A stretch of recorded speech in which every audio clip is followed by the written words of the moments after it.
The dust turned to mud beneath her feet, mixing with the blood that had dried days ago on her tattered dress.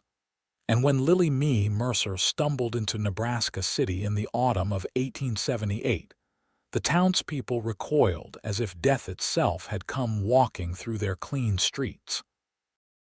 She had survived 6 days in the wilderness after the Comanche raid that killed everyone else in her wagon train. 6 days of drinking from muddy streams, eating whatever roots she could dig up with her bare hands, hiding in hollows when she heard riders approaching. Her blonde hair hung in matted tangles down her back, and her once blue dress was now brown with dirt and darker stains. The cut on her arm where she had fallen against a rock had begun to fester, giving off an odor that made people turn away. But it was her eyes that truly disturbed them, those pale blue eyes that had seen too much and survived when decent folk would have simply laid down and died. The first woman who saw her crossing Main Street grabbed her child and hurried inside the general store, slamming the door behind her. A man in a fine suit crossed to the other side of the street, holding a handkerchief to his nose. Lily kept walking, her bare feet leaving bloody prints on the wooden planks of the boardwalk. She needed water. She needed food. She needed help. "Get away from here," a shopkeeper shouted when she tried to enter his establishment. "We do not need your kind bringing disease and trouble to our town. Please," Lily whispered, her voice hoarse from days without speaking. "I just need water. There is a well at the edge of town. Use that and keep moving." The man's face was hard, disgusted. "Filthy creature, you should have died with the rest of them." The words hit harder than any physical blow. Lily stumbled backward, nearly falling, and caught herself against a wooden post. The world spun around her, and she realized she might actually collapse right there in the street. Part of her wondered if that would be better, if maybe everyone would be happier if she just stopped trying to survive. "Hey now, that is enough." The voice was deep, firm, and carried the kind of authority that made people pay attention. Lily looked up through the haze of her exhaustion and saw a man stepping down from a black horse. He was tall, well over 6 feet, with dark hair that curled slightly at his collar and eyes the color of whiskey in sunlight. He wore a dusty brown coat over a dark shirt, and there were spurs on his boots that jingled as he walked. His face was weathered from sun and wind, with lines around his eyes that suggested he smiled often, though he was not smiling now. "This does not concern you, Owen," the shopkeeper said, but there was less certainty in his voice now. "Owen Dalton," the cowboy said, extending his hand to Lily without a moment's hesitation, without flinching at her appearance or the smell that clung to her. "And it seems to me that when a lady needs help in my town, it very much concerns me." "Lady," the shopkeeper actually laughed. "Look at her, Owen. She is filthy. God knows what she did to survive out there. Good Christian women would have perished before lowering themselves to such a state." Owen turned slowly to face the shopkeeper, and something in his expression made the other man take a step back. "Then I suppose I will be filthy too," he said quietly. Without another word, he shrugged off his coat and draped it around Lily's shoulders. The fabric was warm from his body heat and smelled like leather and sage. "Can you walk a bit further, miss?" Lily nodded, not trusting her voice. Owen took her elbow gently, supporting most of her weight, though he made it look casual, and guided her down the street. She could feel the eyes of the town on them, could hear the whispers starting up like a swarm of angry bees. But Owen seemed utterly unbothered, his stride steady and purposeful. "I have a room at the boarding house," he explained as they walked. "The landlady, Mrs. Henderson, is a good woman. She will help get you cleaned up and tended to. Then we can figure out what happened and where you need to go." "I do not have anywhere," Lily said softly. "They are all dead. The whole wagon train. My parents, my brother, the other families, everyone." Owen's jaw tightened, but his grip on her elbow remained gentle. I am sorry. Truly I am, but you are alive, and that is what matters right now, one step at a time. The boarding house was a 2-story building painted white with green shutters. Owen helped Lily up the steps and through the front door, where a plump woman with gray hair looked up from her knitting. Her expression went from welcoming to shocked in an instant. Owen Dalton. What on earth, Mrs. Henderson? This young lady needs our help. She survived a Comanche raid on her wagon train and has been wandering for days. She needs a bath, medical attention, food, and a safe place to rest. I will pay for everything. Mrs. Henderson set down her knitting and stood, her initial shock giving way to something softer. She approached Lily slowly, the way one might approach a frightened animal, and looked into her face. You poor child. Come with me, we will get you sorted out. I am putting her in my room, Owen said. I will bunk in the stable. You will do no such thing, Mrs. Henderson said firmly. She can have the room next to yours. It is currently empty. She turned to Lily. Can you manage the stairs, dear? Lily nodded, though in truth she was not certain, but with Owen on one side and Mrs. Henderson on the other, she made it up to the second floor and into a small, clean room with a bed covered in a faded quilt. Sunlight streamed through lace curtains, and Lily wanted to weep at the simple beauty of it. I will heat water for a bath, Mrs. Henderson said. Owen, fetch Dr. Brennan. Tell him it is urgent but not life-threatening, and stop by the dress shop and get some appropriate clothing. Tell Martha to put it on my account. Owen tipped his hat. Yes, madam. He looked at Lily one more time, his golden brown eyes kind. You are safe now, I give you my word. After he left, Mrs. Henderson helped Lily sit on the edge of the bed. Let me see that arm, dear. She examined the infected cut with a practiced eye.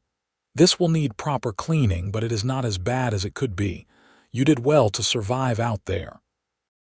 That is not what everyone else thinks, Lily whispered. Mrs. Henderson made a disapproving sound. People fear what they do not understand.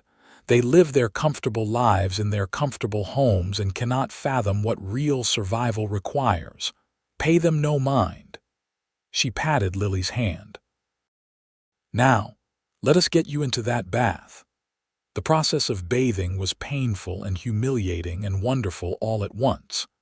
The hot water stung every cut and scrape on Lily's body, and Mrs. Henderson had to help her wash her hair 3 times before the water ran clear. But slowly, the layers of dirt and blood washed away, revealing skin that was scratched and bruised but clean. By the time Dr. Brennan arrived, Lily was wrapped in a borrowed robe, sitting by the window with her hair drying in the afternoon sun. The doctor was an older man with gentle hands and a no-nonsense manner. He cleaned and bandaged her wounds, gave her a tonic for the infection, and declared that with rest and proper food, she would make a full recovery. You are remarkably fortunate, he said. Another day or 2 out there, and the infection would have spread too far for me to help. Owen returned with packages from the dress shop, which he handed to Mrs. Henderson without attempting to enter Lily's room. Martha sent extra, he called through the door. Said every woman needs proper underthings and night clothes. Mrs. Henderson helped Lily dress in a simple day dress of soft green cotton that brought out the color in her eyes. There were stockings and proper boots, petticoats, and a shawl. When Lily finally looked at herself in the small mirror above the washstand, she barely recognized the woman staring back. She looked thin and haunted but clean. Human again. Come downstairs when you are ready, Mrs. Henderson said. I have stew on the stove and you need food in your belly. Lily descended the stairs slowly, still weak but feeling more like herself with each step. The dining room was empty except for Owen, who stood when she entered. His eyes widened slightly, and something flickered across his face too quickly for her to identify. You look much recovered, he said. Please sit. Mrs. Henderson makes the best stew in 3 counties. They sat across from each other at the long table, and Mrs. Henderson brought out bowls of thick beef stew with vegetables and fresh bread still warm from the oven. Lily ate slowly at first, then faster as her stomach remembered what real food tasted like. Owen ate as well, but she noticed he kept glancing at her, as if making sure she was truly real and not about to disappear. "Thank you," Lily said finally, "for everything. I do not know what would have happened if you had not helped me." "You do not need to thank me for basic human decency," Owen said, "though I am sorry such decency seems to be in short supply around here." He broke off a piece of bread. "If you feel up to it, can you tell me what happened? The more I know, the better I can help." Lily set down her spoon, her appetite suddenly gone. "We left Independence, Missouri in late April, 15 wagons, about 40 people total. My parents wanted to start fresh in Oregon. They had heard there was good farmland out there." She swallowed hard. "We made it through Kansas without much trouble. Some hard weather, one wagon lost a wheel, but nothing we could not handle. Then we crossed into Nebraska." Owen nodded, his expression serious. "Where exactly did it happen?" 3 days south of here, near a place called Willow Creek. "We stopped to water the animals and rest for the night. The attack came at dawn." Lily's hands began to shake, and she clasped them together in her lap. "They came out of nowhere, screaming. The men tried to fight back, but there were too many. My father pushed me into our wagon and told me to hide under the false bottom he had built for storage. I heard everything. The gunshots, the screaming, my mother calling my name." She could not continue. Owen reached across the table and placed his hand over both of hers, his touch warm and solid and real. "You do not have to tell me more right now. I stayed hidden until everything went quiet," Lily continued, needing to finish now that she had started. "When I finally came out, it was dark. The wagons were burned, the animals were gone, and everyone was dead. I took what supplies I could carry and started walking north. I knew Nebraska City was in this direction from the maps my father had studied. I just kept walking." 6 days, Owen said softly. "That is remarkable." "That is what they call filthy," Lily corrected bitterly. "Because I did what I had to do to survive. I drank water that was probably not safe. I ate things I would never have touched before. I hid in the mud when I heard riders. I am alive, and apparently that makes me shameful." "No," Owen said firmly, his hand tightening over hers. "It makes you strong. It makes you a survivor. Anyone who says otherwise is a fool." Lily looked up at him, really looked at him for the first time. His face was earnest, open, without a trace of disgust or judgment. "Why are you helping me?" "You do not know me." "Because it is the right thing to do," Owen said simply. "And because I know what it is like to be judged for surviving when you were supposed to die." Before Lily could ask what he meant, Mrs. Henderson bustled in with pie and coffee. "Now then, we need to discuss arrangements. Lily, you will stay here as long as you need to recover. Owen has already paid for a month's room and board." "A month? I cannot let you do that." "It is already done," Owen said. "Besides, you will need time to figure out your next steps." "Do you have family elsewhere? People who should be notified that you survived?" Lily shook her head. "My parents left everything behind to make this journey. There is no one waiting for us in Missouri and no one expecting us in Oregon." "Then you will stay here until you are well, Mrs. Henderson said firmly. "And we will figure out the rest as we go." Over the next week, Lily slowly regained her strength. Mrs. Henderson fed her regular meals. Dr. Brennan checked on her infection, and Owen visited every day, always respectful, always kind. He told her about himself in bits and pieces. He was 26 years old, had been working as a cowboy since he was 15, and had recently taken a job at the largest ranch outside Nebraska City. He had grown up in Texas, lost his own parents to fever when he was young, and been raised by his uncle who worked cattle drives. "That is where I learned what it means to survive," he told her one afternoon as they sat on the porch of the boarding house. "My first drive, I was barely 16. We lost 2 men to a stampede, one to a snake bite, and nearly lost the whole herd crossing a swollen river. I got trampled by a steer and broke 3 ribs. The trail boss wanted to leave me at the next town, said I was more trouble than I was worth. But my uncle threatened to quit and they needed him too badly, so I learned to work through the pain to keep going no matter what." "That must have been terrifying," Lily said. "It was, but it taught me that surviving is not shameful, it is necessary. The world is hard, and the only real failure is giving up." He looked at her with those warm eyes. "You did not give up, Lily. That is something to be proud of." The words settled into her heart like a balm over raw wounds. For the first time since stumbling into town, Lily felt something other than shame about her survival. She felt a flicker of pride, of determination to prove that she had not endured all that suffering for nothing. But the town was not as quick to forgive. When Lily finally felt strong enough to walk to the general store, women whispered behind their hands and men looked through her, as if she were invisible. The shopkeeper sold her what she needed but handled her money with obvious distaste, as if it too were contaminated. "Filthy thing," she heard someone mutter as she left. "Should have stayed wherever she came from."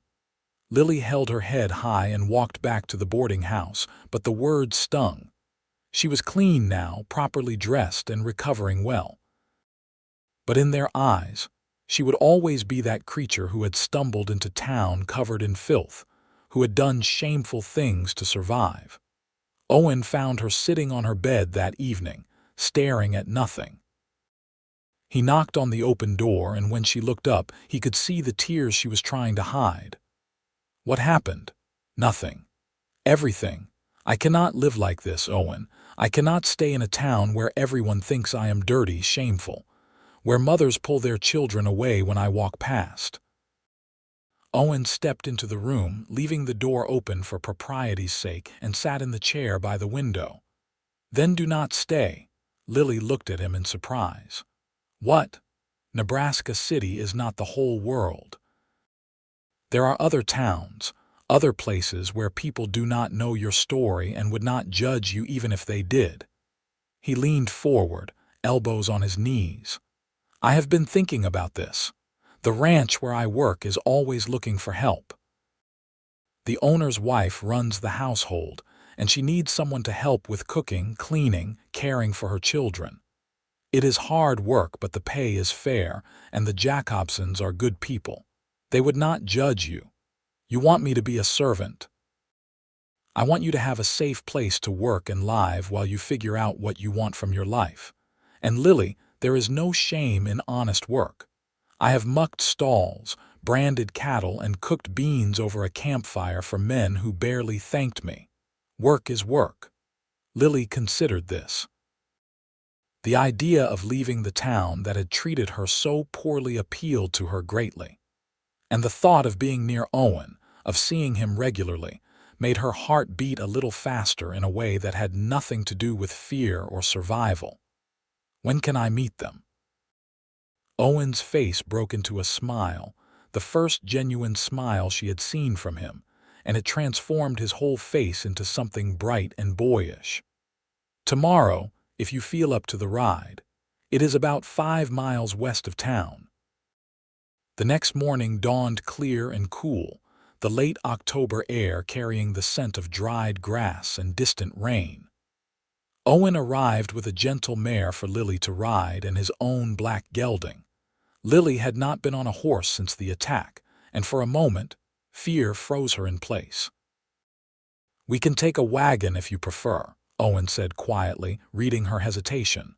"No, I need to do this." Lily approached the mare slowly, running her hand down the horse's neck. The animal was calm, patient, and gradually Lily's fear eased. With Owen's help, she mounted, and they set off west along a well-worn road. The prairie stretched out around them, golden grass rippling in the breeze like an ocean. The sky was impossibly blue, dotted with high clouds. It should have been peaceful, but Lily found herself constantly scanning the horizon, her body tense with anticipation of danger. "Tell me about the Jacobsons," she said, trying to distract herself. "William Jacobson came out here 15 years ago with nothing but a horse and a lot of determination. He built his ranch from the ground up, and now he runs about 500 head of cattle. His wife, Catherine, is from Boston originally. She came west to teach school and met William at a church social. They have 3 children. Emma is 8, Sarah is 5, and the baby Thomas just turned 1. And they need help. Catherine has been running herself ragged trying to manage the household and care for the children while also keeping the ranch accounts and everything else. William asked me if I knew anyone trustworthy who might be interested in the position. I told him I might." Owen glanced at her. "I am vouching for you, Lily. Please understand what that means. If you prove unreliable or dishonest, it reflects on me. I understand, and I promise I will work hard. I am not afraid of difficult tasks." "I know you are not." His voice was soft, almost tender. "That is why I suggested you." The Jacobson Ranch appeared on the horizon gradually, growing from a distant collection of buildings into a proper homestead. There was a large 2-story house with a wraparound porch, a barn that looked newly painted, a stable, a chicken coop, and several smaller outbuildings. Cattle grazed in distant pastures, and Lily could see several men working near the barn. Catherine Jacobson met them on the porch, wiping her hands on her apron. She was a pretty woman in her early 30s with dark hair pulled back in a practical bun and sharp, intelligent eyes. A little girl clung to her skirts, peering out at the visitors with curiosity. "Owen, good to see you," Catherine said warmly. Then she turned to Lily with an assessing but not unkind gaze. "And you must be Miss Mercer. Owen told us about your situation. Please come inside." The house was warm and welcoming, filled with the smells of baking bread and coffee. Children's toys were scattered across the floor, and books lined shelves in the parlor. Catherine led them to the kitchen, where she poured coffee and set out fresh cookies. "I will be direct, Miss Mercer, because I do not have time for dancing around subjects. I need help. My children need supervision. My house needs maintaining, and I am drowning in laundry and cooking and account books. Owen says you are hardworking and trustworthy. Are you?" "Yes, madam. I grew up on a farm in Missouri. I know how to cook, clean, sew, and tend to children. I'm not afraid of hard work, and I learn quickly." Catherine studied her for a long moment. "I heard about what happened to you, about the wagon train. I am sorry for your loss." "Thank you. I also heard how some of the people in town treated you. I want you to know that such attitudes have no place on this ranch. We judge people by their character and their actions, not by circumstances beyond their control. If you come work for us, you will be treated with respect, and I expect the same in return." Relief flooded through Lily so powerfully she nearly wept. "Yes, madam, I appreciate that more than you know. Good. The position includes room and board in a small cabin behind the main house, plus $15 a month. You would work 6 days a week, with Sundays off. Your duties would include helping with cooking and cleaning, supervising the children when I need to work on accounts or other matters, and general household management. Does that sound acceptable?" "More than acceptable." "Thank you, Mrs. Jacobson. Catherine, please." "We do not stand on ceremony out here." She smiled, and it was genuine. "When can you start?" "Whenever you need me." "How about tomorrow? That gives you time to collect your things from town and settle in." They shook hands, and Lily felt as if a massive weight had been lifted from her shoulders. She had a job, a place to live, and people who did not look at her with disgust or pity. As she and Owen rode back toward Nebraska City, she felt something she had not felt in weeks: hope. "Thank you," she said to Owen, "for everything. For saving me, for believing in me, for giving me this chance." "You are giving yourself this chance," Owen corrected. "I just opened a door. You are the one choosing to walk through it." They rode in comfortable silence for a while, and Lily found herself studying Owen's profile. The strong line of his jaw, the way the sunlight caught in his dark hair, the easy grace with which he sat his horse. He was handsome, certainly, but it was more than that. He was kind in a world that seemed to have little use for kindness. He was strong without being cruel. And when he looked at her, she did not see judgment or pity. She saw respect. "Owen," she said suddenly, "why did you say you understood what it was like to be judged for surviving?" He was quiet for so long that Lily thought he might not answer. Then he spoke, his voice low. "When I was 18, I was on a cattle drive that got hit by Comancheros, Mexican bandits who raided across the border. They killed most of the crew and scattered the herd. 3 of us survived by hiding in a dry wash while the others fought and died.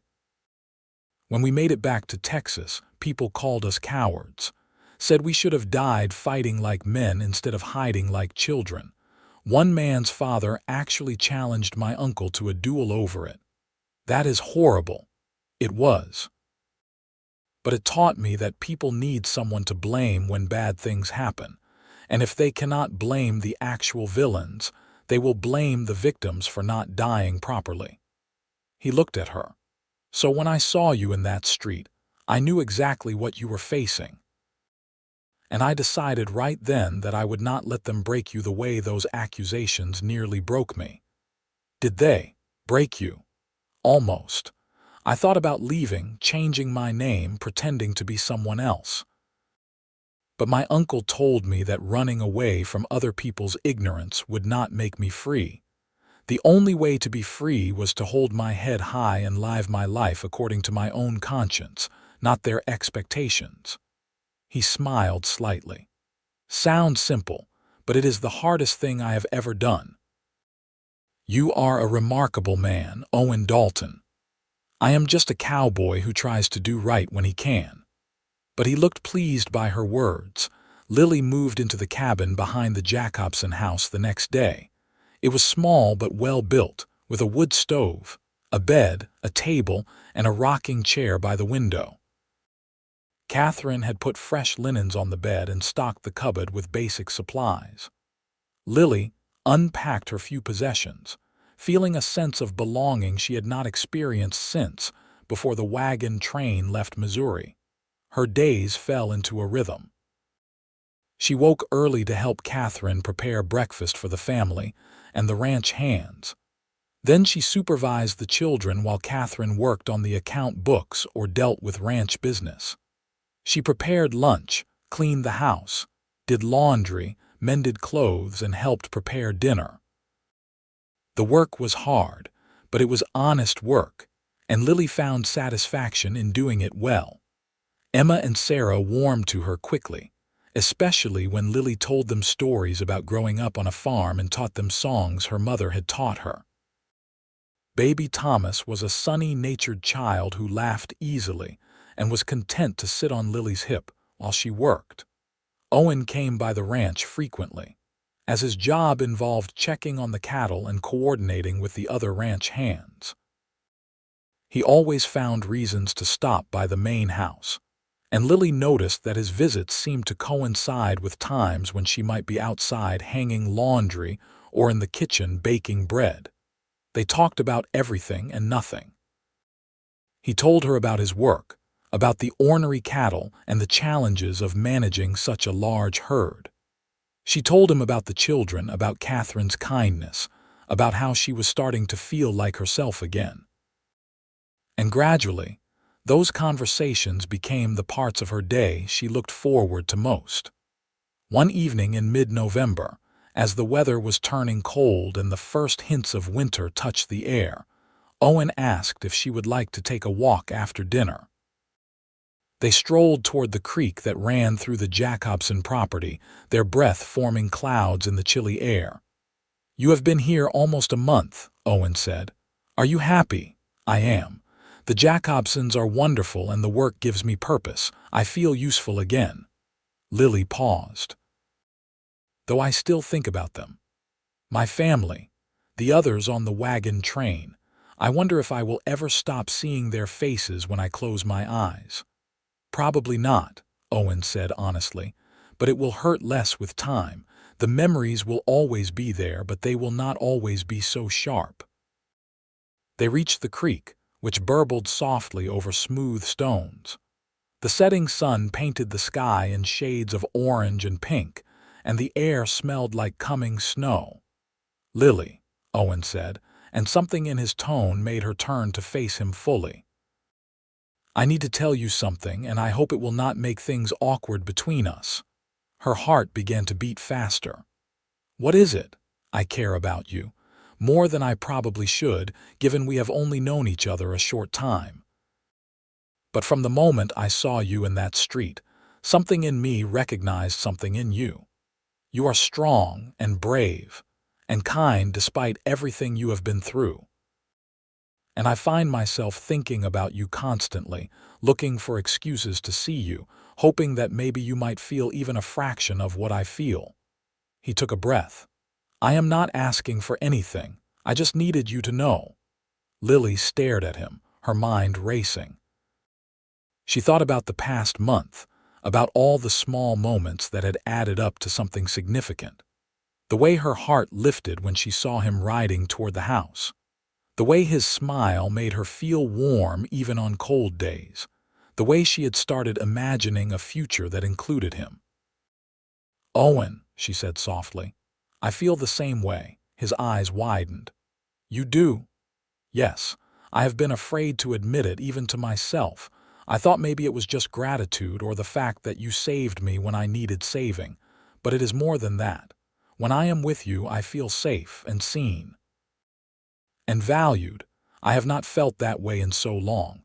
Owen reached out and gently took her hand, his calloused fingers intertwining with hers. "Then may I court you properly, with the intention of building something real between us?" "I would like that very much." He smiled then, that bright boyish smile that transformed his whole face, and Lily felt as if the sun had come out just for them. They stood there by the creek, holding hands as the sky darkened and the first stars appeared overhead, and Lily thought that maybe, just maybe, surviving had been worth it after all. Their courtship was proper but passionate in its own way. Owen visited the ranch every day, often bringing small gifts. Wildflowers that still bloomed in sheltered spots, a ribbon for her hair from the general store, a book of poetry he thought she might enjoy. They took walks in the evening when Lily's work was done, talking about their dreams and fears, their pasts and potential futures. William and Catherine watched their growing relationship with approval. "Owen is a good man," Catherine told Lily one afternoon while they were preparing dough for bread. "He works hard, he is honest, and he treats people with respect. You could do much worse." "I know," Lily said, kneading the dough with steady hands, "but I worry sometimes. What if he realizes I am too damaged? What if the things I went through have broken something essential in me?" Catherine put down her rolling pin and looked at Lily directly. "Listen to me. Surviving trauma does not make you broken. It makes you human. We all carry scars, Lily. Some are just more visible than others.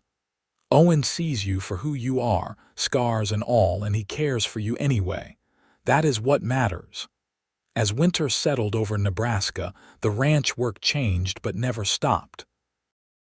Lily helped Catherine preserve food, sewed warmer clothes for the children, and learned how to manage the household accounts when Catherine was ill with a winter cold.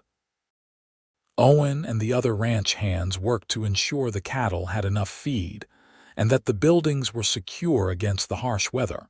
On Christmas Day, Owen gave Lily a small package wrapped in brown paper. Inside was a delicate silver locket on a chain.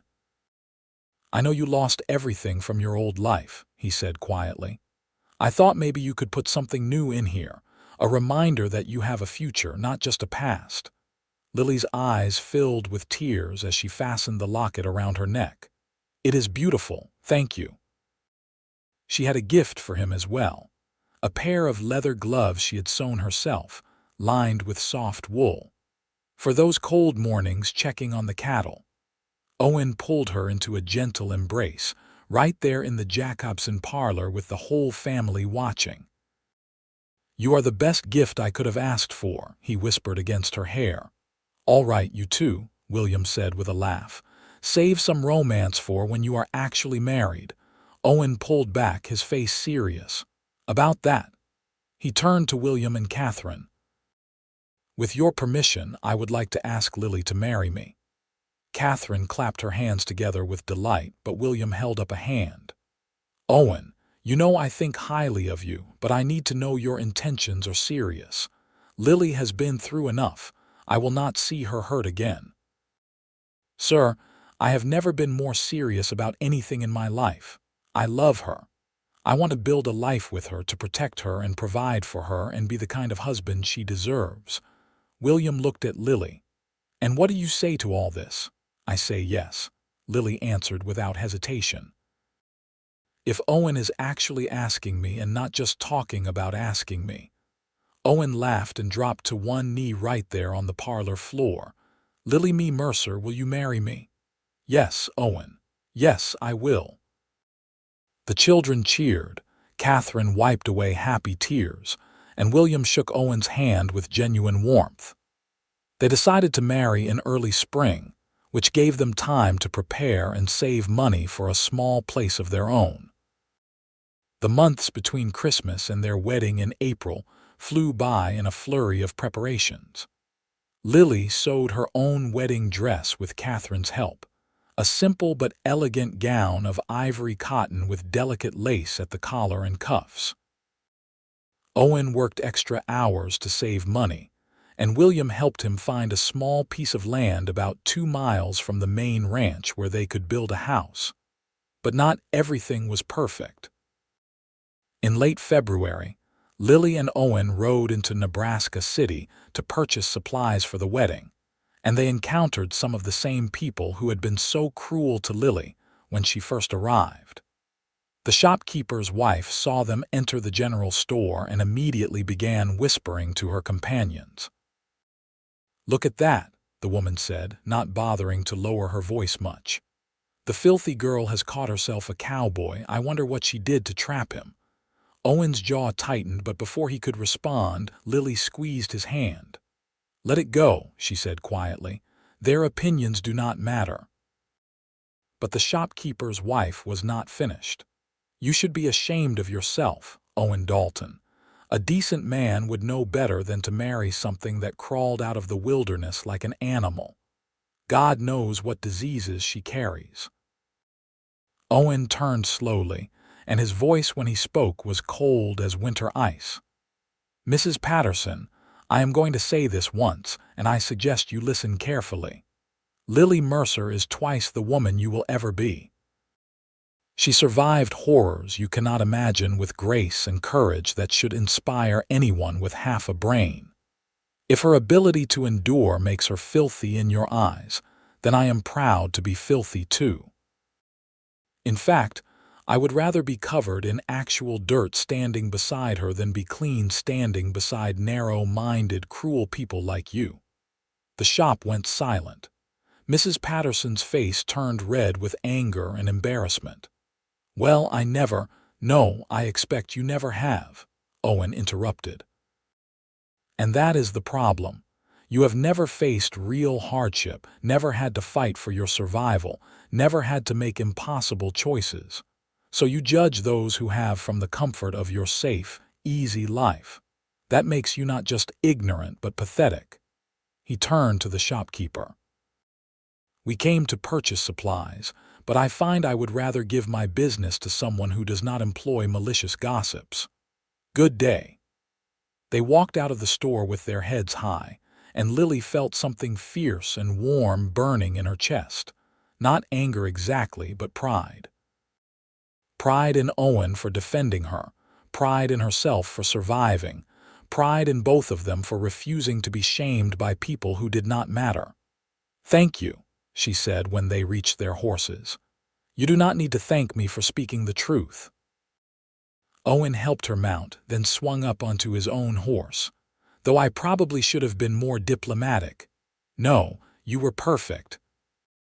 They purchased what they needed from a different shop, where the owner was more interested in making sales than in gossip, and rode back to the ranch feeling closer than ever.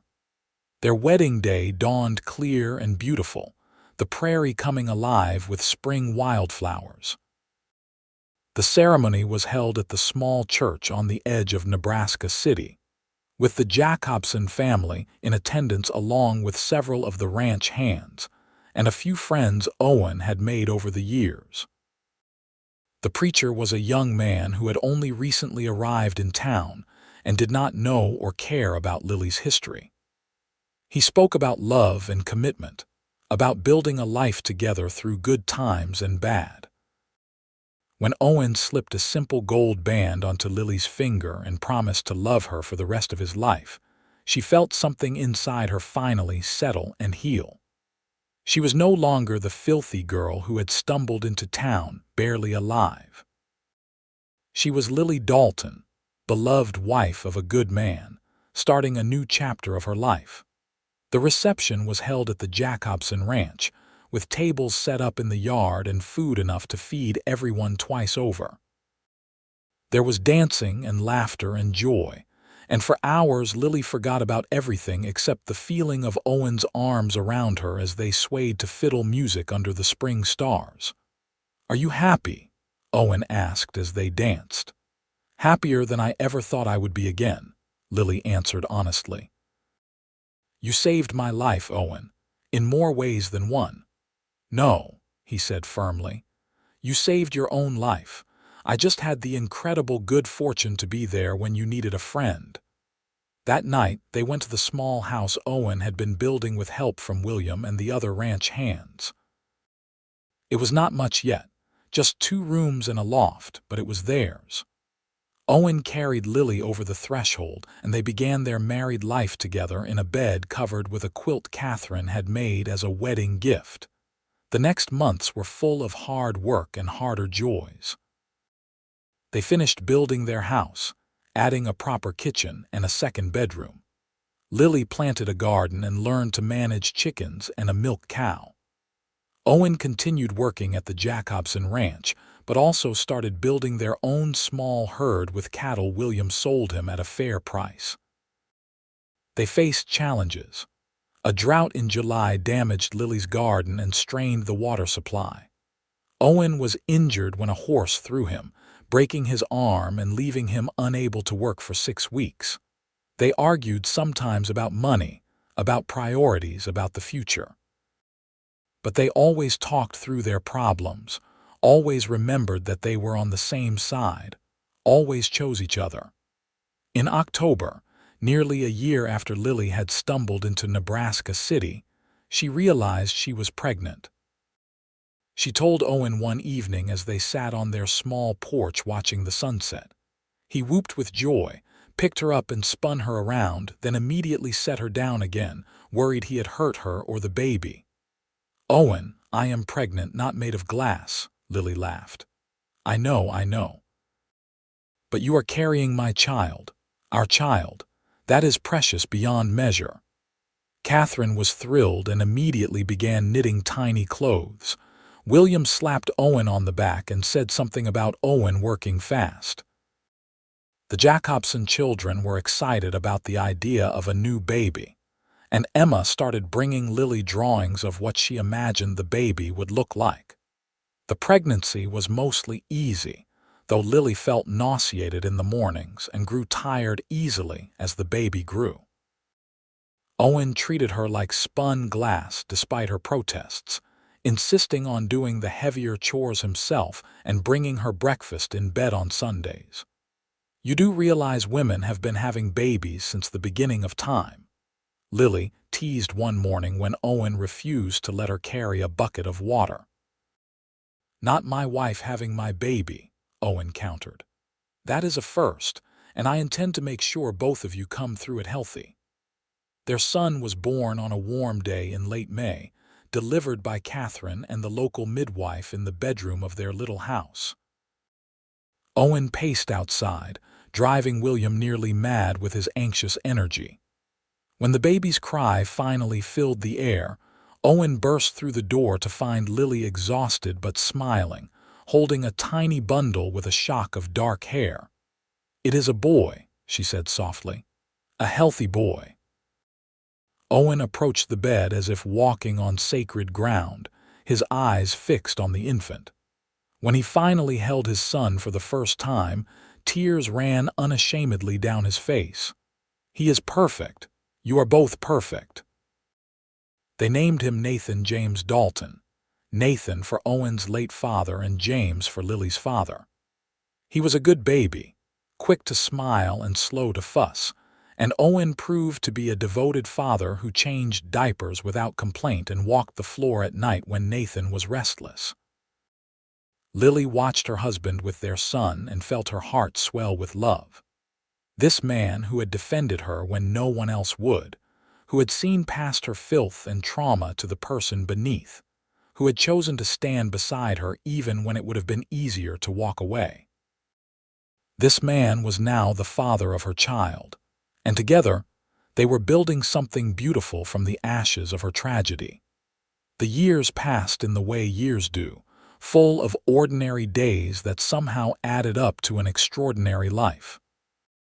They built their house bigger as their family grew, adding 2 more children, a daughter named Rose Catherine in 1881 and another son, Michael Owen, in 1884.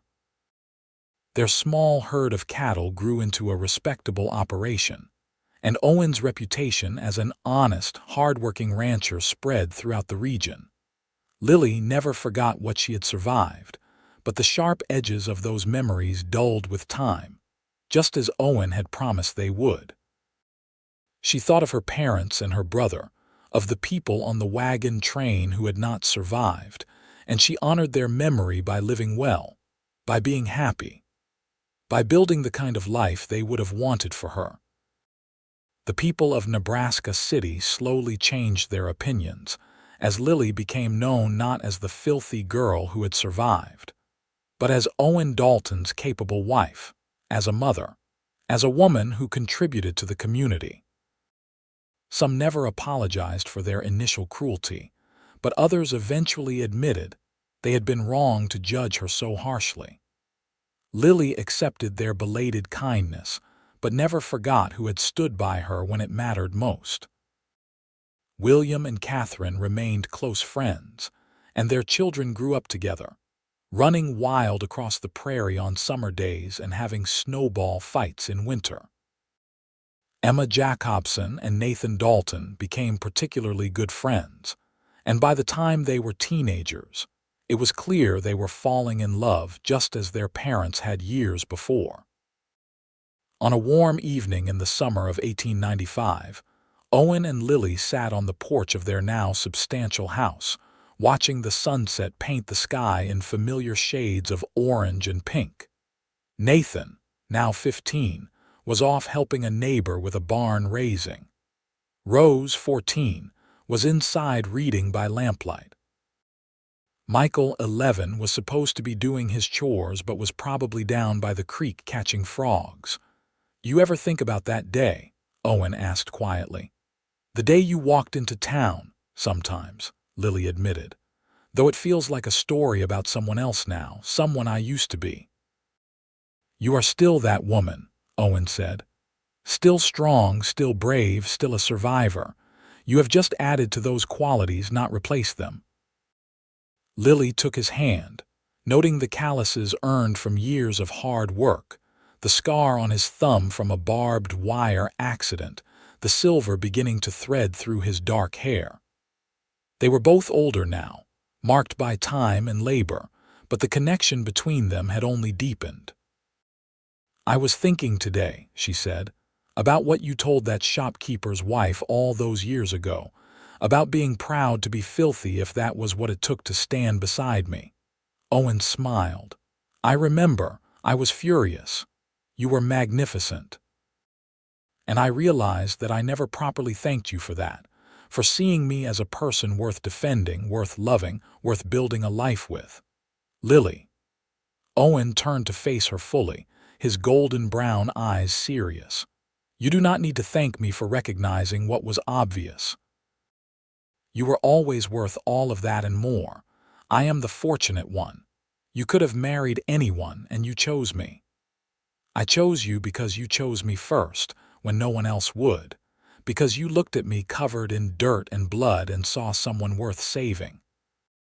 Because you have spent every day since then proving that you meant it." She leaned her head on his shoulder. "Because you loved me when I could not love myself." They sat in comfortable silence as the sun dipped below the horizon and the stars began to emerge. In the distance, they could hear Michael calling that he had caught a huge frog and Rose laughing at something in her book. Nathan would be home soon, full of stories about the barn raising and probably extra hungry as always. This was their life. Not perfect, not easy, but theirs. Built on a foundation of mutual respect and stubborn love, grown from the seeds of tragedy into something strong and lasting. Lily Dalton had survived the worst that life could throw at her, and in surviving, she had found something worth living for. A few years later, in the spring of 1898, Nathan and Emma Jacobson announced their engagement, surprising absolutely no one. The wedding was held at the same small church where Lily and Owen had married, now almost 20 years earlier. Lily watched her son pledge his life to Emma and thought about circles, about how life has a way of bringing things back around in unexpected ways. At the reception, William raised his glass in a toast. "To Nathan and Emma. May they have a marriage as strong and true as that of Nathan's parents, who taught us all what real love and real courage look like." Everyone raised their glasses, and Lily caught Owen's eye across the crowd. He winked at her, and she smiled, feeling the weight of years and joy settling comfortably in her heart. When everyone else had gone home and the stars were bright overhead, Owen and Lily walked slowly back to their house, their hands intertwined as they had been so many times over the years. "We did well," Owen said. "With Nathan, with all of them, we built a good life." "We did," Lily agreed, "though it almost did not happen. If you had not stopped that day, if you had let them drive me away, but I did stop, and you did survive, and here we are." Owen pulled her close. "Everything else is just details." As they reached their porch, Lily turned to look back at the prairie, at the land they had worked and loved and made their own. Somewhere out there was the place where her first family had died, where her old life had ended. But here, in this place, her new life had taken root and flourished. She thought about the girl she had been, stumbling into town covered in filth and shame, and she wanted to tell that girl that it would be okay. That the people who called her filthy did not understand strength when they saw it. That a cowboy with kind eyes would choose to be filthy too, and that choice would change everything. But that girl was gone, transformed into the woman she was now. A woman who knew her own worth, who had survived and thrived, who had built something beautiful out of unimaginable pain. A woman who was loved and who loved fiercely in return. "Come on," Owen said, guiding her toward the door. "It is late and I want to hold my wife in my own bed." "Your romantic declarations have not improved much over the years," Lily teased. "And yet you still love me." "I do. More than anything." They went inside their home, closing the door on the prairie night, on the past, on everything except each other. And in the morning they would wake up and do it all again, the work, the love, the the building of a life together. Because that was what they had chosen, that day so long ago when Owen had said he would be filthy too, and every day since. Rose married a banker from Lincoln when she was 22, giving Lily and Owen 2 grandchildren who visited every summer. Michael became a veterinarian, studying back east before returning to Nebraska to practice. He married late, at 35, to a widow with 3 children of her own, and suddenly, Lily and Owen's family expanded exponentially. Nathan and Emma took over the Jacobson Ranch when William retired, merging it with the Dalton land to create one of the largest spreads in the county. They had 4 children of their own, and the house rang with noise and laughter whenever the whole family gathered. Owen's health began to fail when he was 68, his heart weakened by decades of hard work. But he remained sharp and engaged until the end, telling stories to his grandchildren and great-grandchildren, always with Lily at his side. On a cold night in January 1912, with snow falling softly outside and Lily holding his hand, Owen drew his last breath. His final words were, "Thank you for choosing me too." Lily wept, but she did not break. She had learned long ago that she was stronger than she looked, more resilient than anyone expected. She buried her husband on a hill overlooking their ranch, where he could watch over the land they had built together. She lived another 8 years, surrounded by family, tending her garden in summer and knitting by the fire in winter.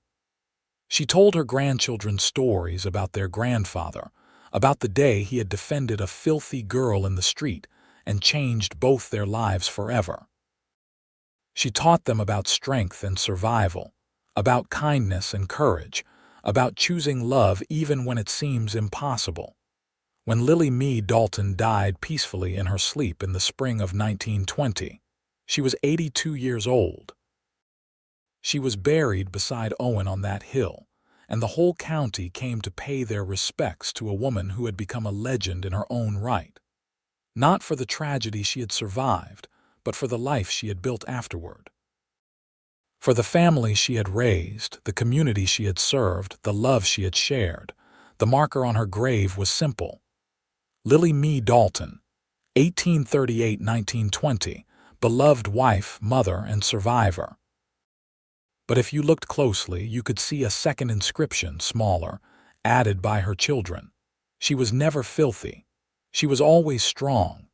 And on Owen's marker beside hers, an inscription Lily had chosen years earlier when she knew his time was coming. He saw what others could not. And he loved without conditions. The ranch stayed in the family for generations, passed from Nathan to his children to their children. And every young couple who stood on that hill looking out over the prairie heard the story of Owen and Lily, of how love can bloom even in the hardest soil, of how choosing to stand beside someone when everyone else turns away is the bravest and most important choice a person can make. They called her filthy for surviving, but Owen saw the truth. He saw her strength, her courage, her unbreakable spirit, and when he said he would be filthy too, he was not just defending her. He was choosing her. Choosing to build a life together, to face whatever came as partners, to prove that love is stronger than judgment, that kindness is more powerful than cruelty, that survival is nothing to be ashamed of. Their story became the foundation on which generations built their own lives, a reminder that the worst moments do not define us unless we let them, that it is possible to walk through hell and come out the other side still capable of love, still worthy of happiness, still whole. The prairie wind still blows across that hill where they rest together, carrying the scent of sage and wildflowers, whispering stories of courage and love to anyone who stops to listen. And somewhere in that wind is the echo of a promise kept, of a cowboy who chose to be filthy too, and a woman who survived and thrived and loved despite everything the world threw at her. Their great-great-grandchildren still tend that ranch, still work that land, still tell the story of Owen and Lily. They point to the hill where two simple headstones mark graves that hold not just bodies but a legacy, a testament to the power of choosing love over judgment, compassion over cruelty, and hope over despair. And sometimes, when the light hits just right at sunset, you can almost see two figures standing on that hill, hand in hand, watching over the land they loved and the family they built, still together, still strong, still proving that some loves transcend everything, even death itself. The story of Owen and Lily Dalton is not just a story about the Old West, about cowboys and hardship and survival. It is a story about seeing someone truly, loving them completely, and standing by them no matter what the world says. It is about recognizing that surviving is not shameful but noble, that strength comes in many forms, and that the most important thing we can do in this life is choose each other, again and again, through everything. That choice, made on a dusty street in Nebraska City in 1878, echoed through decades and generations, shaping lives not yet born and proving what Owen and Lily always knew: that love, real love, is the most powerful force in the world. More powerful than tragedy, more lasting than pain, more important than anything else. They called her filthy for surviving. The cowboy said, "Then I'll be filthy too." And in those words, in that choice, everything changed. A life was saved. A love was born. A legacy was built that would endure long after both of them were gone, reminding everyone who heard their story that sometimes the greatest act of love is simply choosing to stand beside someone when the rest of the world walks away.